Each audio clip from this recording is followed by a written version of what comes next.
Hello students, आज हम बात करेंगे random amplified polymorphic DNA PCR technique की। तो ये जो टर्मिनोलॉजी हम यूज़ करते हैं, शॉर्ट में हम इसको RAPT कहते हैं। इसका मतलब ये होता है random amplification of polymorphic DNA. मतलब जो सेगमेंट्स ऑफ डीएनए हैं उनको हम एम्प्लीफाइड करते हैं रैंडमली। तो सबसे पहले इसको विलियम्स एटल ने 1990 में डेवलप किया था, जिससे कि बहुत ही छोटे 10 बेस पेयर्स जो हैं उसे हम random fragments from template DNA generate करते हैं, और इससे ये फ्रेगमेंट्स जो यहाँ से जनरेट होते हैं उनका हम सेपरेशन करते हैं, जिनको कि हम जेनेटिक मार्कर्स या मॉलिक्यूलर मार्कर्स के रूप में इस्तेमाल करते हैं। तो ये जो मार्कर्स हैं वो डेकामर्स डीएनए फ्रेगमेंट्स के बने हुए होते हैं। इसमें सेगमेंट्स का एम्प्लीफिकेशन होता है रैंडमली। इसमें हमें टारगेट डीएनए सीक्वेंस की कोई नॉलेज आवश्यकता नहीं है कि उसकी सीक्वेंसेस की हमें नॉलेज हो। आइडेंटिकल 10 मर प्राइमर की विल और will not amplify a segment of DNA. Depend करेगा पोजीशंस कैसी हैं कॉम्प्लीमेंट्री प्राइमर सीक्वेंसेस की। ये जो टेक्निक है ये बहुत ही यूनिक है, क्योंकि हमें टारगेट डीएनए सीक्वेंस की कोई नॉलेज नहीं होती है, आवश्यकता नहीं है हमें, क्योंकि प्राइमर्स कैसे होंगे, प्राइमर्स कहीं पे भी बाइंड कर जाएंगे रैंडमली। इसलिए ये जो मेथड है बहुत पॉपुलर है। जैसे कि हम डीएनए जितने भी हमारे बायोलॉजिकल सिस्टम्स में हैं जिनकी कि हम स्टडी नहीं कर पाते, जैसे कि फाइलोजेनी होती है डाइवर्स प्लांट और एनिमल स्पीशीज़ की, उसको हम इससे कर सकते हैं। लेकिन ये रिलाई करता है इंटैक्ट डीएनए टेम्पलेट सीक्वेंस। मतलब जो भी डीएनए है उसकी टेम्पलेट सीक्वेंस बहुत इंटैक्ट होनी चाहिए। अगर हम इन दोनों में तुलना करें, जो हमारी पारंपरिक पीसीआर विधि है और ये जो रैपिड रिएक्शन है, तो इसमें बफर के लिए हमें मैग्नीशियम आयंस चाहिए। इसमें बफर्स में हमें हायर मैग्नीशियम कॉन्सेंट्रेशंस की आवश्यकता पड़ती है, क्योंकि हमें लोअर करना होता है एनिलिंग टेम्परेचर को। इसमें टेम्पलेट डीएनए की आवश्यकता पड़ती है, इसमें भी टेम्पलेट डीएनए की आवश्यकता पड़ती है।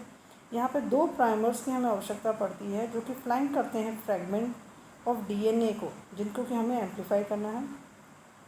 इसमें एक शॉर्ट प्राइमर जिसमें कि 10 बेसिस होते हैं, जो कि नॉन नहीं होते हैं, वो एनील करते हैं स्पेसिफिक पार्ट को डीएनए के। जैसे कि डीएनटीपीज़ की आवश्यकता होती है, ऐसे ही इसमें टैग डीएनए पॉलीमरेज की आवश्यकता होती है। तो इस तरह से इनका कुछ हमारा कंपैरिजन है। हम ट्रेडिशनल जो पीसीआर है उससे हम इसको मॉडिफाई करते हैं थर्मल साइक्लर को। इसमें 2 मॉडिफिकेशंस हम करते हैं कि पहला तो हम एनिलिंग टेम्परेचर्स को, जो कि बहुत कम होते हैं, अराउंड 36 डिग्रीज़। इससे क्या होगा कि वेरी शॉर्ट प्राइमर्स जो होंगे, बहुत ही छोटे साइज़ के जो प्राइमर्स होंगे, वो एनील करेंगे, जुड़ेंगे टेम्पलेट डीएनए के साथ में। जो ज़्यादा हमें थर्मल साइकिल्स अगर हम यूज़ करेंगे, टिपिकली 45 अगर हम यूज़ करेंगे, तो इससे क्या होगा, वो जो इनएफिशिएंसी जो होती है शॉर्ट प्राइमर्स की, वो उससे ओवरकम हो जाती है।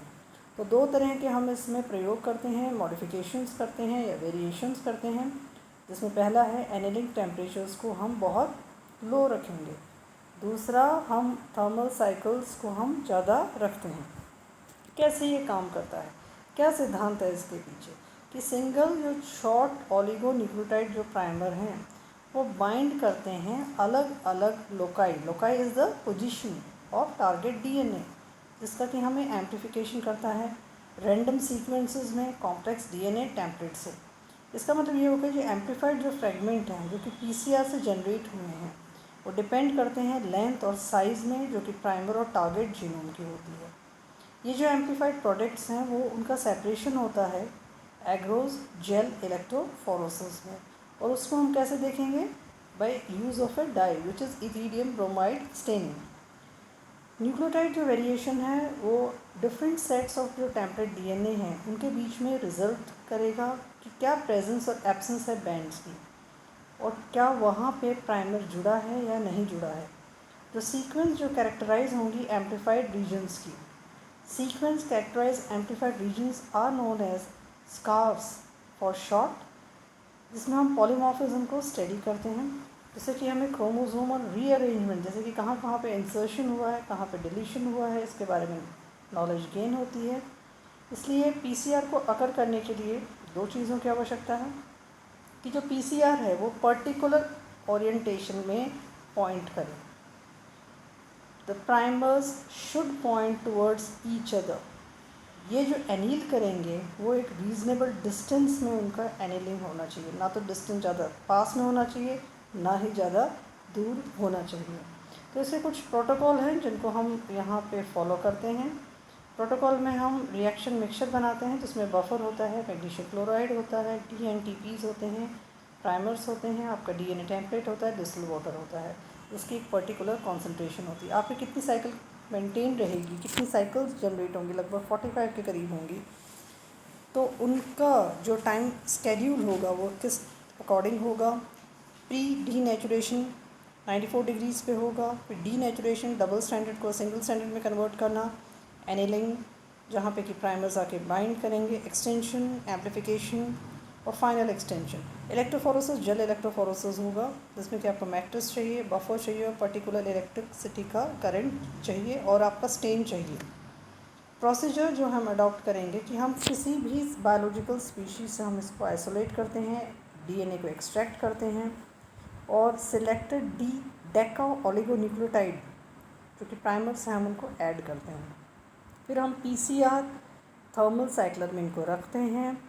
हम साइकिल्स को यहाँ पे चलाते हैं लगभग 45, जो कि तीनों ही स्टेप्स करेंगी उसका।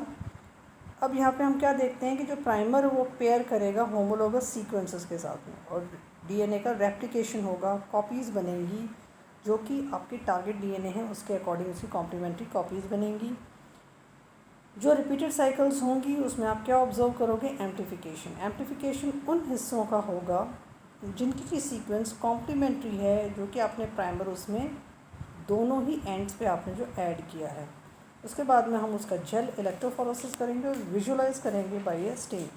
तो अगर हम इसको एक स्केच के रूप में देखें तो आपने एक्सट्रैक्शन किया DNA का, आपने PCR थर्मोसाइक्लर में उसको रखा, आपने डीनेचुरेशन किया मतलब डबल स्टैंडर्ड को सिंगल स्टैंडर्ड DNA में कन्वर्ट किया, आपके DNA स्ट्रैंड सेपरेट हो गए, आपने प्राइमर को ऐड किया है, आपने पॉलीमरेज एंजाइम को ऐड किया है।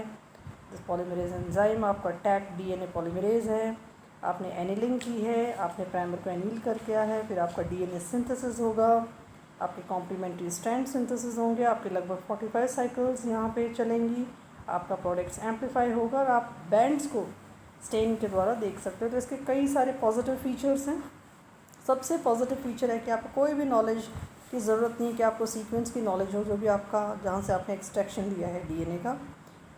यहाँ पे हम देखते हैं कि जो हम प्राइमर ऐड करते हैं उनकी डिटेक्टेबल पॉलीमॉर्फिज्म बहुत ज़्यादा होती है।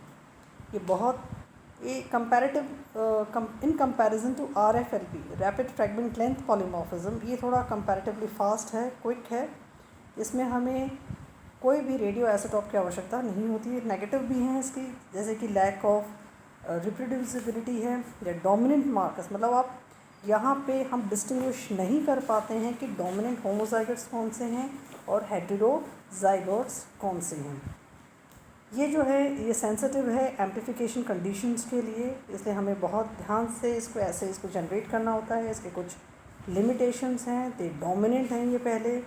ये एक एंजाइमेटिक रिएक्शन है जिसमें कि हमें कॉन्सेंट्रेशन टेम्पलेट DNA की, कॉन्सेंट्रेशन PCR कंपोनेंट्स की, साइक्लिंग कंडीशंस को हमें ध्यान में रखना पड़ता है।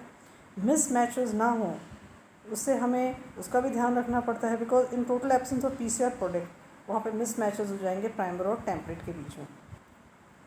इसके जो एरियाज़ हैं जहाँ पे हम इस टेक्निक को अप्लाई करते हैं बहुत वाइड हैं, जैसे कि हम जेनेटिक रिलेशनशिप्स को एनालाइज करते हैं जो कि नेटिव ब्रीड्स में आते हैं। ऐसे ही हम अलग अलग जो स्पीशीज़ हैं उनके डिफ्रेंशिएशन के लिए हम इसको यूज़ करते हैं।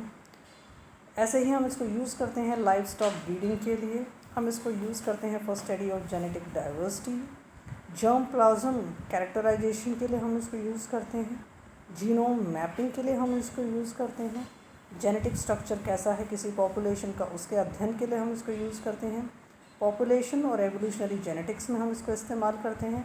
किस तरह से एनिमल, प्लांट और माइक्रोब्स के बीच में एक तरह का बायोडाइवर्सिटी के बीच में एक इंटरेक्शन या एक वेब जनरेट हो रहा है, वहाँ पे भी हम इसको अप्लाई करते हैं। तो इन नटशेल अगर हम बात करें तो ये एक लैब टेक्निक है जिससे हम एम्पलीफाई करते हैं अननोन DNA सेगमेंट्स को, और ये जो मिक्सचर है उसको हम PCR इक्विपमेंट में करते हैं। लगभग हमारी 45 साइकिल्स यहाँ पे जनरेट होंगी और ये पर्टिकुलर साइट में हम क्या देखते हैं कि DNA हाइब्रिडाइजेशन होगा, फिर हम एम्पलीफाइड कॉपीज़ को DNA को हम इससे प्रोड्यूस करते हैं। और ये जो सेगमेंट्स हैं इसमें DNA जो एम्पलीफाई हो रहे हैं वो रैंडमली होते हैं, इसलिए इसका नाम होता है random amplification of polymorphic DNA। Though it is a technique which is showing a variant form of PCR, it is used to characterize or study the phylogeny of many different plant and animal species. I hope you are able to understand this technique better. Thank you very much for listening.